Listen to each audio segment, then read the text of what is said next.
அனைவருக்கும் வணக்கம். எனது பெயர் ஆர் அன்பரசி. எனது பதிவு எண் 155.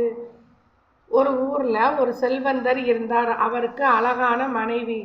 ஆனால் அவர் 20 வருடங்களாக குழந்தை பாக்கியம் இல்லை. இதனால் பல கோயில்களுக்கு சென்று, பல மருத்துவமனைக்கு சென்று 20 வருடங்கள் கழித்து அழகான ஆண் குழந்தை பிறந்தது. அடுத்தது ஏழை விவசாயி. அவர்களுக்கு அதே மருத்துவமனையில் பெண் குழந்தை பிறந்தது. சில காரணங்களால் யதார்த்தமாக இரு குழந்தையும் இடம் மாறி விவசாயி வீட்டுக்கு ஆண் குழந்தையும் செல்வந்தர் வீட்டுக்கு பெண் குழந்தையும் மாறிவிட்டது. இதை அறியாமல் நடந்த தவறே. இதை அறியாமல் இரு குடும்பமும் மிகவும் சந்தோஷமாக இருந்தன. இந்த செல்வந்தர் மகளுக்கு எதை கேட்டாலும் வாங்கி வருவார். மகள் மீது அவ்வளவு பாசமாக இருந்தால் மகள் இமயத்தையே கேட்டாலும் யோசிக்க மாட்டார்.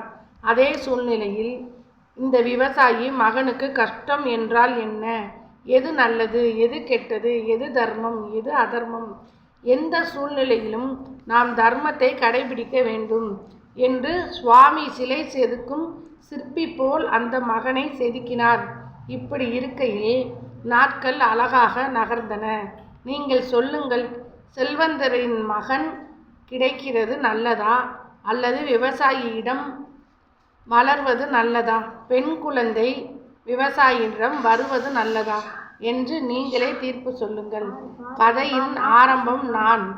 நீங்கள் முடிவு சொல்ல வேண்டும். லைக் பண்ணுங்கள், கமெண்ட் பண்ணுங்கள், ஷேர் பண்ணுங்கள். இதுக்குள்ள பதிலை சொல்லுங்கள். நன்றி, வணக்கம்.